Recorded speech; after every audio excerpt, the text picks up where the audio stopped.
بسم اللہ الرحمن الرحیم۔ بسم اللہ الرحمن الرحیم۔ معزز طلبہ، اللہ تعالیٰ سے امید ہے کہ آپ سب خیر و عافیت سے ہوں گے۔ سبق نمبر 50 باب صفت الصلاۃ میں ہم بات کریں گے سورہ فاتحہ اور رکوع سے متعلق۔ سورہ فاتحہ کا حکم اور اس کے بعد آمین اور اسی کے ذیل میں سورت کا ملانا، یہ سارے احکامات اس کے ضمن میں ہوں گے، اور پھر رکوع کا طریقہ اور رکوع میں جاتے ہوئے اور جو تکبیرات ہیں، تکبیر ہے، اس سے متعلق انشاءاللہ ہم گفتگو کریں گے۔ ثم يقرأ فاتحة الكتاب وسورة او 3 آیات من ای سورة شاء۔ جب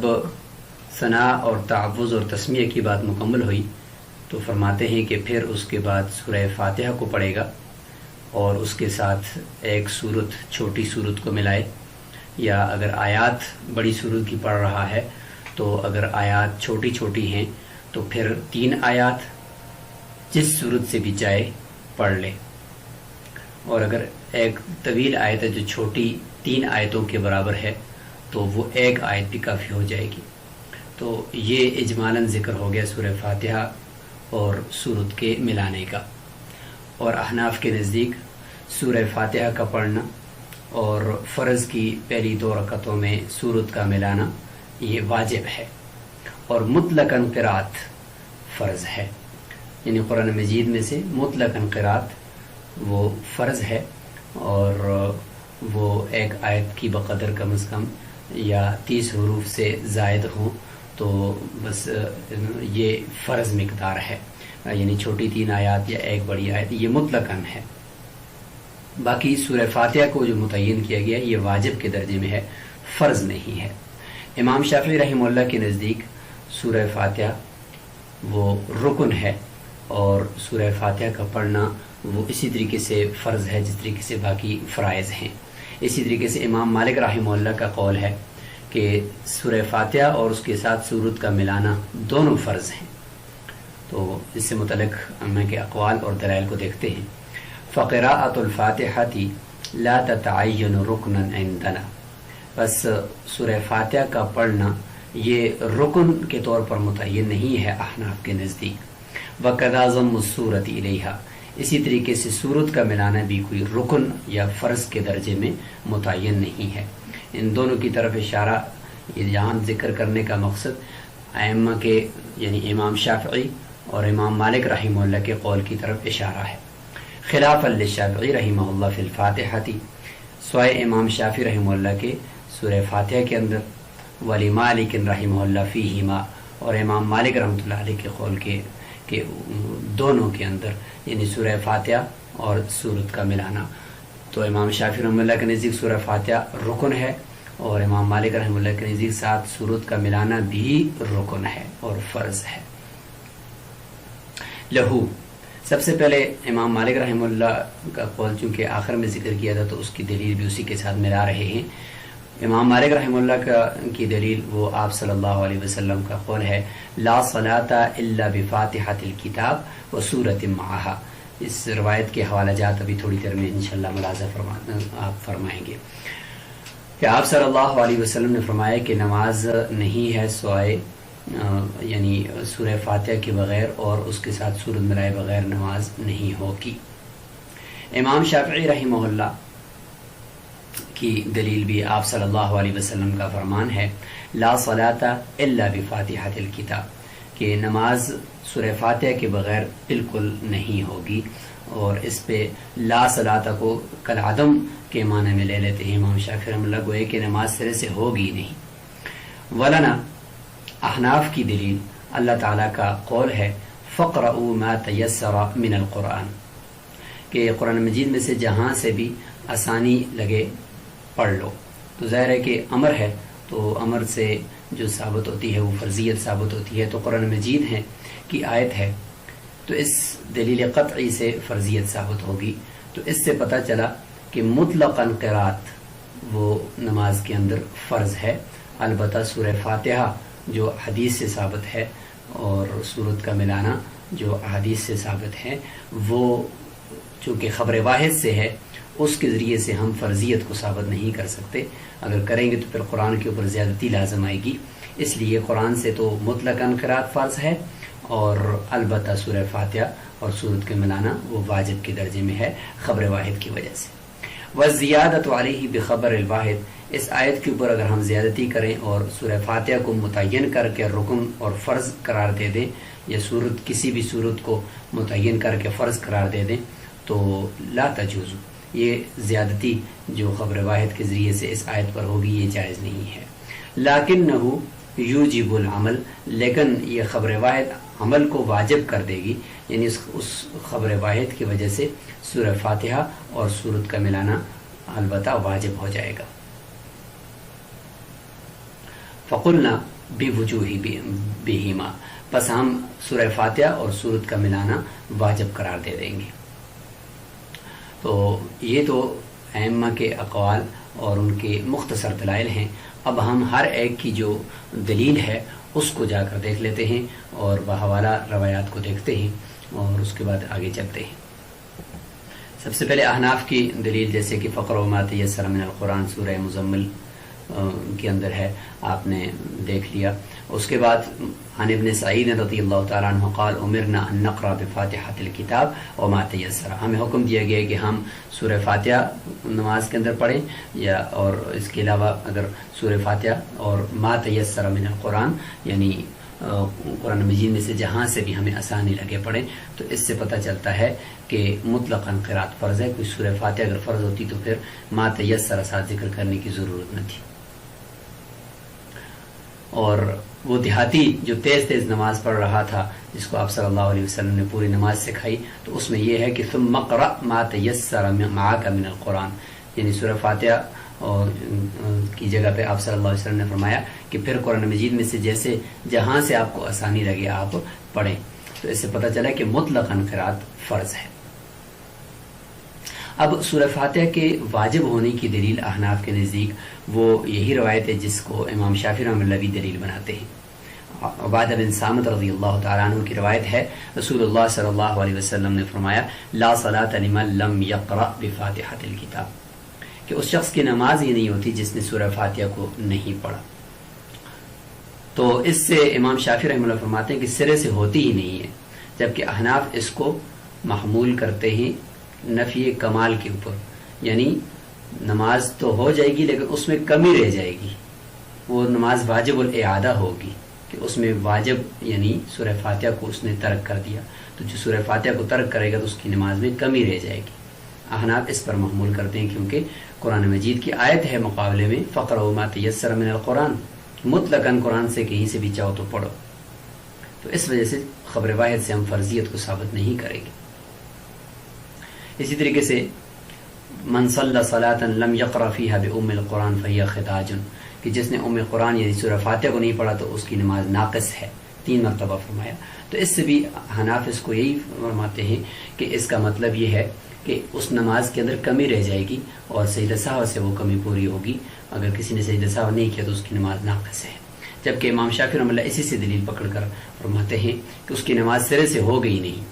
اس لیے پتہ چلا کہ سورہ فاتحہ ان کے نزدیک فرض ہے. امام مالک رحمہ اللہ چونکہ فاتحہ اور اس کے ساتھ سورت دونوں کو فرض سمجھتے ہیں تو ان کی دلیل یہ روایت ہے ترمذی شریف کے اندر لا صلاۃ لمن لم یقرأ بالحمد اور وسورۃ فی فریضۃ او غیرہا، یعنی فرض ہو یا غیر فرض ہو اس میں کسی نے سورہ فاتحہ اور ساتھ سورت کو نہیں پڑھا تو اس کی نماز نہیں ہوگی. تو احناف پھر بھی اس کو نفی کمال کے اوپر محمول کرتے ہیں کہ اگر کوئی نہیں پڑھے گا تو اس کی نماز ناقص رہ جائے گی. احناف کے پاس بھی سورہ فاتحہ کے واجب ہونے کی ایک یہ روایت ہے ابو داؤد شریف میں ابو ہریرہ رضی اللہ تعالیٰ عنہ کی کہ قال علی رسول اللہ صلی اللہ علیہ وسلم اخرج فنادی فی المدینہ انہ لا صلاۃ الا بقرآن ولو بفاتحۃ الکتاب فما زاد، کہ جائیں لوگوں میں مدینہ منورہ کے اندر یہ آواز لگائیں کہ نماز نہیں ہوگی جس نے قرآن مجید کا کوئی حصہ نہیں پڑھا، اگرچہ وہ سورہ فاتحہ ہو یا اس سے کوئی زیادہ ہو. تو اس سے پتہ چلا کہ دیکھیں سورہ فاتحہ اگر فرض ہوتی تو اس کا ذکر ہی ہوتا کہ بھئی سورہ فاتحہ ہی پڑھنا ضروری ہے، جبکہ فرمایا کہ فما زادہ یا بقرآن۔ اب آگے چلتے ہیں، وَإِذَا قَالَ الْإِمَامُ وَلَا الضَّالِّينَ قَالَ آمین وَيَقُولُ هَلْ مُؤْتَمٌ۔ جب امام وَلَا الضَّالِّينَ کہے گا تو ساتھ ساتھ وہ آمین بھی کہے گا، اور ساتھ اس کے پیچھے مقتدی بھی آمین کہیں گے۔ تو یہ احناف کا ہی مسلک ذکر ہو گیا کہ امام خود بھی آمین کہے گا اور ساتھ ساتھ مقتدی بھی اس کے آمین کہیں گے، اور آہستہ آواز میں دونوں اس آمین کو کہیں گے۔ تو یہ احناف کی کا قول ہو گیا۔ اور اس کے اوپر روایت اذا امن الامام فامنوا، جب امام آمین کہے تو تم بھی آمین کہو۔ اس کا حوالہ انشاءاللہ بھی ہم آپ کو دکھاتے ہیں، آگے چلتے ہیں، پہلے ترجمہ کر لیتے ہیں اور ائمہ کے اقوال کو سمجھتے ہیں۔ ولا متمسک لمالک فی قولہ علیہ السلام، امام مالک رحمۃ اللہ علیہ کا جو تمسک ہے، یعنی ان کی دلیل یہ نہیں بن سکتی اس قول کے اندر کہ اذا قال الامام ولا الضالین فقولوا آمین من حیث القسمہ، تقسیم کی حیثیت سے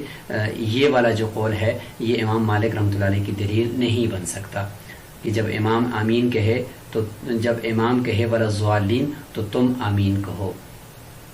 ایک روایت میں آتا ہے کہ جب امام ولا الضالین کہے تو تم بھی آمین کہو۔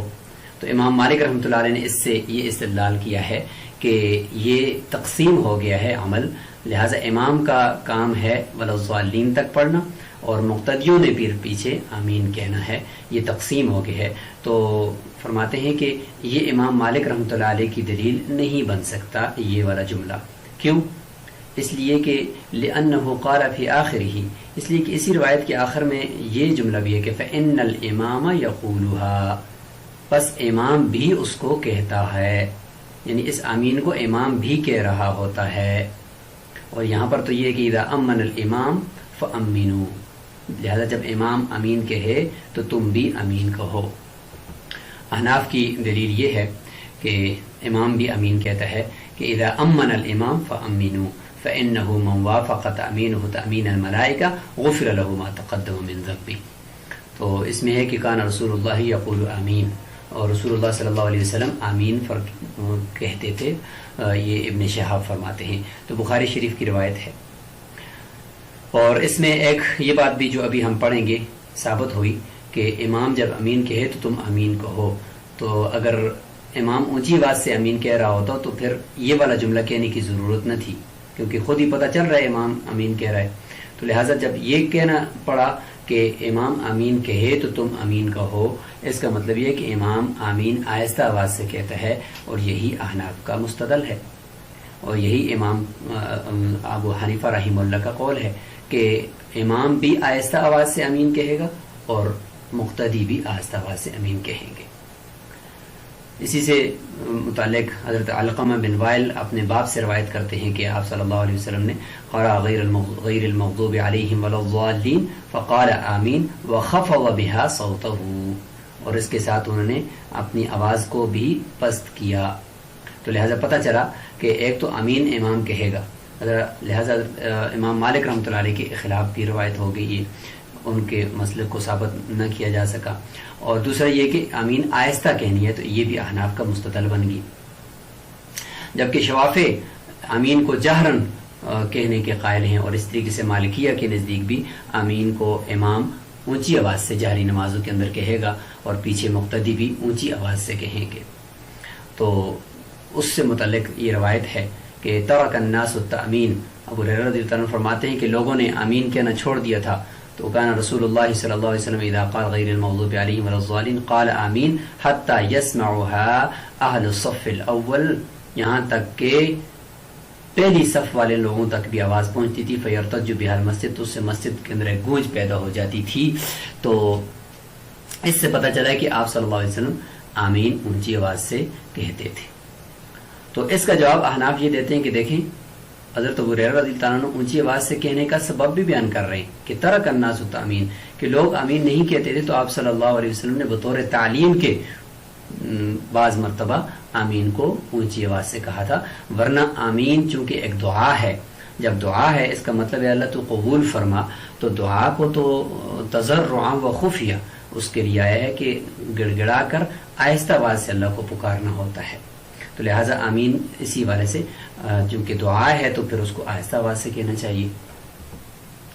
فرمایا وَيُخْفُونَهَا، لہذا مقتدی بھی اور امام بھی سارے کے سارے اس آمین کو آہستہ آواز سے پڑھیں گے۔ لما روینا من حدیث ابن مسعود رضی اللہ عنہ کی بھی روایت ہے۔ وَلِأَنَّهُ دُعَاءٌ، اور دوسری دلیل یہ ہے احناف کی کہ چونکہ یہ دعا ہے، فَيَكُونُ مَبْنَاهُ عَلَى الْإِخْفَاء، تو اس کا جو مبنا ہے اور اس کی جو بنیاد ہے وہ اخفاء پر ہے، جیسے کہ ہے ادعوا ربکم تضرعا وخفیا۔ والمد والقصر فیہ وجہان، لہذا اس میں آمین کے اندر مد یعنی الف ممدودہ آمین ممدودہ کے ساتھ، اور قصر یعنی الف مقصورہ کھڑا زبر جس کو کہتے ہیں، دونوں اس کے اندر لغات ہیں، آمین کے اوپر کھڑا زبر پڑھیں یا مد پڑھیں، دونوں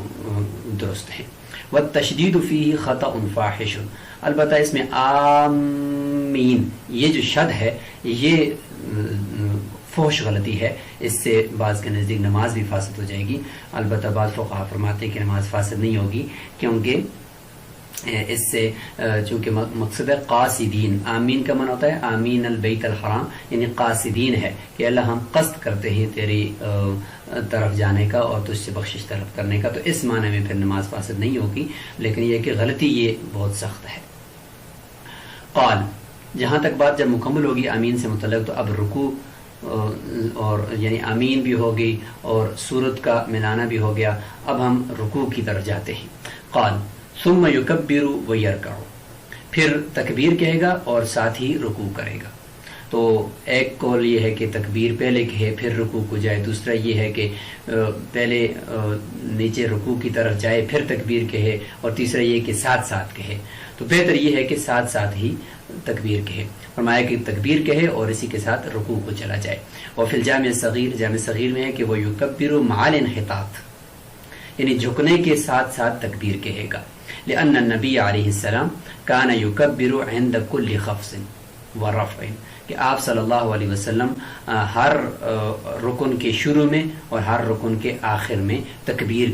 کہا کرتے تھے۔ خفض کا معنی یعنی رکن کی طرف جھکنے کے وقت، اور رفع اس رکن سے اوپر اٹھتے وقت۔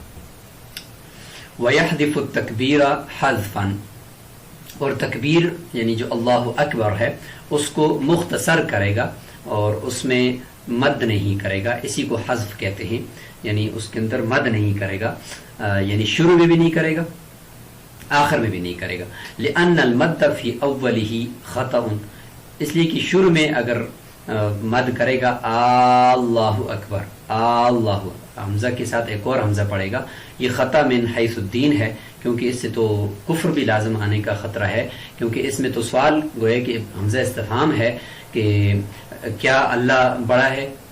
اس کا مطلب یہ ہو جائے گا، تو لکونہ استفہاما، کیونکہ یہ ایک استفہام کے طور پر ہے اور اس میں وہ ایک توحید کے اندر شک کر رہا ہے، تو یہ جائز نہیں ہے، یہ بہت بڑی غلطی ہے، اس لیے اللہ اکبر نہیں کرے گا، اللہ اکبر یہ ہوگا۔ اور وفی آخر ہی، اور آخر میں بھی اگر مد کرے گا جیسے کہ اللہ اکبار، تو اکبار کے اندر با اور را کے بیچ میں اگر مد کرے گا، الف داخل کرے گا، تو لحن من حیث اللغہ، یہ لغت کے اعتبار سے غلطی ہے اور اس سے نماز بھی فاسد ہو جاتی ہے کہ اکبار، اس سے تو معنی بھی کچھ نہیں بنتا اور معنی بھی تبدیل ہو گیا، اور یہ ایک فحش غلطی اس کو کہا گیا ہے۔ وَيَعْتَمِدُ بِيَدَيْهِ عَلَى رُكْبَتَيْهِ، اب رکوع کے اندر رکوع کا طریقہ بتایا جا رہا ہے کہ اپنے ہاتھوں کے ذریعے سے اعتماد کرے گا اپنے گھٹنوں کے اوپر، یعنی اپنے گھٹنوں کو پکڑے گا اپنے ہاتھوں کے ذریعے سے، وَيُفَرِّجُ بَيْنَ أَصَابِعِهِ، اور انگلیوں کو خوب کشادہ کر کے، انگلیوں کو خوب کھول کر گھٹنے کو مضبوطی کے ساتھ پکڑے گا، تو یہ واحد جگہ ہے کہ جہاں پر انگلیوں کو کھولنے کا حکم ہے، باقی سجدے کے اندر انگلیوں کو قبلے کی طرف کرنا ہے اور بند کرنا ہے، اور اس کے علاوہ باقی تمام ارکان کے اندر انگلیوں کو اپنی حالت پر چھوڑنا، نہ کھلا رکھنا ہے بہت زیادہ، نہ بند کرنا ہے۔ لقول علیہ السلام لانس رضی اللہ عنہ، آپ صلی اللہ علیہ وسلم نے حضرت انس رضی اللہ عنہ سے فرمایا، اذا رکعت فضع یدیک علی رکبتیک، جب آپ رکوع کریں تو اپنے ہاتھوں کو اپنے گھٹنوں کے اوپر رکھیں، وفرج بین اصابعک، اور اپنی انگلیوں کے درمیان خوب کشادگی اختیار کریں اور اپنی انگلیوں کو خوب کھلا رکھیں۔ ولا يندب التفریج الا فی هذه الحالہ، باقی کہیں پہ بھی انگلیاں کھلا رکھنے کی اجازت نہیں دی گئی سوائے اس حالت کے اندر، لیکون امکن من الاخذ، تاکہ گھٹنے کو اچھی طریقے سے پکڑنا ممکن ہو۔ ولا الى الضم، اور کہیں پہ بھی انگلیوں کو ملانے کا حکم نہیں ہے سوائے فی حالت السجود، سجدے کی حالت میں۔ سجدے کی حالت میں انگلیوں کو ملانا ہے کیونکہ وہاں پہ قبلے کی طرف کرنا ہے، تو اس میں ملائے گا تو تبھی قبلے کی طرف ہوں گی، اگر کشادہ کرے گا تو پھر قبلے کی طرف نہیں ہوں گی۔ تو ملانا صرف سجدے میں اور کشادہ کرنا صرف رکوع میں، اس کے علاوہ باقی جگہوں پہ اپنی حالت پہ چھوڑنی ہے۔ وفیما وراء ذلک یترک علی العادہ، اور اس کے علاوہ باقی جتنے بھی نماز کے اندر اعمال ہیں ان میں انگلیوں کو اپنی حالت پر، تشہد کے اندر بھی، تکبیر تحریمہ کے وقت بھی، باقی سب صورتحال میں وہ اپنی حالت پر جس طرح انگلیاں کے درمیان ایک قدرتی فاصلہ ہے اسی کے اوپر اس کو رکھنا ہے۔ وَيَبْسُطُ ظَهْرَهُ، اور اپنے پیٹھ کو خوب پھیلائے گا، پیٹھ کو بیچ میں کوہان اس کی نہیں بنائے گا، بالکل پھیلائے گا، سرین اور پیٹھ اور مکمل طور پر آگے سر، یہ سارے کا سارا برابر ہو، اگر اس کے اوپر پیالہ پانی کا رکھا جائے تو وہ نہ گرے، اس طریقے سے اپنی پیٹھ کو اور سر کو سیدھا رکھے گا۔ یعنی نبی علیہ السلام کان اذا رکع بسط ظہرہ، کیونکہ آپ صلی اللہ علیہ وسلم کا فعل منقول ہے روایات میں کہ جب وہ رکوع فرماتے تھے تو اپنی پیٹھ کو پھیلا دیتے تھے۔ ولا يرفع رأسه ولا ينكسه، اپنے سر کو نہ اوپر اٹھائے گا اور نہ ہی اس کو نیچے جھکائے گا، لأن النبی علیہ السلام کان اذا رکع لا يصبب رأسه ولا يقنعه، آپ صلی اللہ علیہ وسلم جب رکوع فرماتے تھے تو روایات میں ان کی نماز منقول ہے، ابو حمید الساعدی رضی اللہ عنہ سے بھی منقول ہے کہ وہ نہ ہی اپنے سر کو نیچے جھکاتے تھے یصبب، اور نہ ہی یقنعه اس کو اوپر اٹھاتے تھے، بلکہ کمر کے ساتھ برابر ہوتا تھا سر۔ اور کیا کہے گا؟ وَيَقُولُ سُبْحَانَ رَبِّيَ الْعَظِيمِ ثَلَاثًا وَذَلِكَ أَدْنَاهُ، سبحان ربی العظیم یہ 3 مرتبہ کہے گا، چونکہ یہ سنت ہے یہ تسبیحات، تو لہٰذا کم سے کم مقدار ان کی وہ 3 مرتبہ کہنا ہے، اور جمع کا جو کم سے کم فرد ہے وہ 3 ہے، لہذا کم از کم 3، کیونکہ آپ صلی اللہ علیہ وسلم اذا رکع فرمایا کہ اذا رکع احدکم، جب تم میں سے کوئی رکوع کرے، فلیقل فی رکوعہ، تو اپنے رکوع میں وہ یہ کہے سبحان ربی العظیم ثلاثا 3 مرتبہ، وذالک ادناہ، اور یہ سب سے ادنا مقدار ہے، یعنی ادنا کمال الجمعی، یعنی جمع کا جو کامل یعنی فرد ہے جمع کا، تو وہ اس کی سب سے کم مقدار وہ 3 ہے، تو اس لیے 3 مرتبہ کہے گا۔ جمع کا کامل کا کیا مطلب؟ مطلقاً 2 کو بھی ہم جمع کہہ سکتے ہیں نا، 1 سے زیادہ جو ہے 2 بھی ہم یہ کہہ سکتے ہیں کہ لغت میں یہ بھی ایک جمع ہوں گے، 2 افراد جمع ہوں گے یا 2 جمع ہوں گے، لیکن یہ کہ جو کامل فرد ہے جمع کا اگر ہم دیکھیں تو وہ 3 سے شروع ہوتا ہے۔ 2 کو ہم لغت کے اعتبار سے ہم 2 کو تثنیہ کہہ رہے ہوتے ہیں، اور 2 سے زیادہ کو پھر ہم جمع کہہ رہے ہوتے ہیں، اور 1 کو واحد کہہ رہے ہوتے ہیں۔ تو یوں کہہ سکتے ہیں کہ لغت میں تو 1 جمع 1 اس کو بھی جمع کہہ دیتے ہیں جب وہ 2 افراد ہو جائیں، لیکن لغوی اصطلاحی اور شرعی طور پر اگر دیکھا جائے تو جمع کا اطلاق وہ 2 سے زیادہ پر ہوتا ہے، تو اس لیے اس کو کمال جمع کہا، یعنی لغتاً جمع تو 2 بھی ہو سکتا ہے، تو کمال جمع کہیں گے تو اس کا اطلاق 3 یا 3 سے زیادہ پر ہوگا، تو اس لیے فرمایا کہ کمال جمع کا ادنا فرد وہ 3 ہے۔ تو آج ہم نے سورہ فاتحہ کے احکامات کہ وہ اس کا خود حکم کیا ہے، فرض ہے یا واجب ہے، یہ آپ نے کمنٹ باکس میں لکھنا ہے، یہ ہم نے پڑھ لیا، اور اسی طریقے سے ہم نے آمین سے متعلق پڑھ لیا کہ اس کو آہستہ کہنا ہے یا اونچی آواز سے کہنا ہے، اور اسی کے ساتھ پھر سورت کا ملانا اور پھر رکوع کا طریقہ ہم نے پڑھ لیا۔ السلام علیکم ورحمۃ اللہ وبرکاتہ۔